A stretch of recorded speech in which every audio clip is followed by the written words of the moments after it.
Hello, everyone. This is JD Calderon, and this is Indie Comics Explained. Now, I know what you're saying. I've already done a few episodes, and I've been calling the stream The Independent Times. I just haven't made up my mind as to what the title of the stream is going to be. My understanding is I have to wait until I have about 100 subscribers before I can make a decision as to what the name of the stream is going to be. I happen to like the Indie Comics Explained. There's another gentleman out there with Comics Explained, and he does a fantastic job. His thing, though, is primarily Marvel and DC. I'm going to focus on independent comics. It's a good thing that he also does Walking Dead every now and again, because I just not into zombies that much, so I probably wouldn't ever cover it. So he can have that one.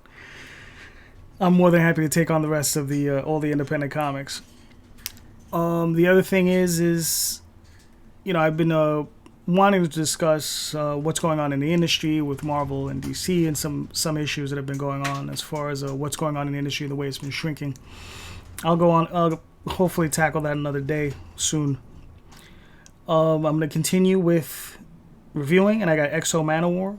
This is volume 7 of a very good run by Matt Kindt, written by Matt Kindt, with art by Tomas Giorello, with coloring by Diego Rodriguez, with awesome colors with covers by Kenneth Rockefort. The book looks incredible. I mean, the one thing I've always given Vaiant over these last few years is that they've always produced excellent looking works, great looking books. They had a number of artists that they took on and made them exclusive to them, so that their main focus and their only focus is just Vaiant. They're not looking for work from any of these other companies. So yeah, the book just looks really, really good. Matt Kindt, I feel, is perhaps the best, if not one of the best, superhero writers within the industry, along with someone like Jeff Lemire. And there are a number of others. But the funniest thing about it is he hasn't worked. I think he's done some work over at DC. I don't think he's ever done any work over at Marvel. And it would probably be interesting to see him work over at those places. It would probably be better if he just continued doing his own work, like Department H or Ether or any one of the other projects he's working on. I think Grasslands is another one. But this particular series brings this issue brings this series to a close. His last 4 issues contained in this, and what we have Exo Manowar returned back to Earth, and he's being hunted by some very serious and very dangerous bounty hunters who were sent out from his former empire. They're not really all that forgiving about what he's done, leaving them, and they want him dead. And these bounty hunters have a bone to pick because I think he killed one of their number. There was originally 3 of them. Now there's only 2, and he killed one of them in one of the prior arcs. And these guys managed to take him down, and they do a really good job of it. Very determined, very skilled, and very powerful. These guys are able to, they claim to have destroyed entire planets. So, they're a serious group. And Exo Manowar gets some help, manages to fight them off. And he is reunited with an old love from his old empire. And that's pretty much it. The problem I have with this conclusion is that it doesn't feel very natural to me. It feels, I don't want to say forced, it might be a little rushed, but it doesn't feel very organic, because what I see is that the series was just truncated. Like, Matt Kindt, I think, always had this ending in mind, but I think he had wanted to do a bit more with the character and this storyline before he reached this ending. The ending is very nice, and it's I think it's a good ending for whomever comes in maybe afterwards to pick up. after him.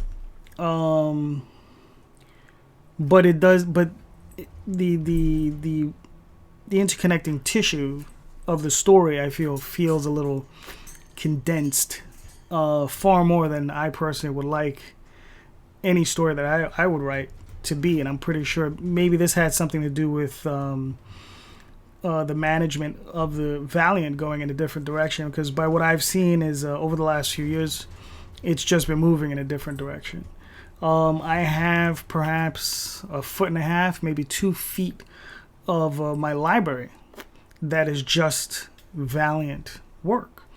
A lot of it being from Matt Kindt, some of it from Jeff Lemire, and a number of other, excellent writers over there, and artists, obviously. I think ever since the Valiant was purchased by a large Chinese conglomerate, they've just been moving in a different direction. And along with that purchase, a lot of the head editorial staff left the company. And I think with that, much of the trust, I think with a lot of the head writers, a lot of them just started either floating away, getting hired by other people, obviously, and just not coming back. And I know one of the ways they got a lot of these really good writers was that they paid some of the best rates in the industry. I don't know if that's the case now, but I'm pretty sure this is how they kept guys like Matt Kindt and Jeff Lemire around, and quite a few others. But that just doesn't seem, I think this is the last thing Matt Kindt is doing with them, and it's kind of a shame, because this is, if this is the last thing he does with them, it's probably be the last book I'll buy from them, unless of course Jeff Lemire comes back. But I think Jeff Lemire said that he's probably never going to work for anybody ever again other than himself. I know he's doing a crossover with DC with his Black Hammer universe, but that is a little difference because he owns Black Hammer, so it's kind of a 50-50 deal. He's just having some fun with some old characters, and DC, to their credit, has allowed him to do this, and they've been really good about that. Hellboy Batman and Grendel Batman, that sort of thing, in the past. It'll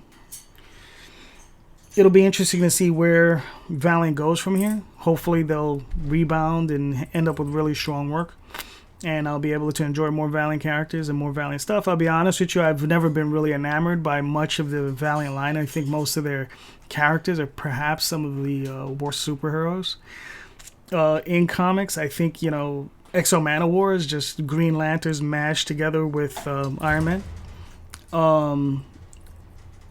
And in not necessarily all the best ways. But to quote Neil Adams, it's not the character, it's what you do with the character. To loosely quote, I should say. That goes. That particular point was always proven to me with what Alan Moore was able to do with Swamp Thing.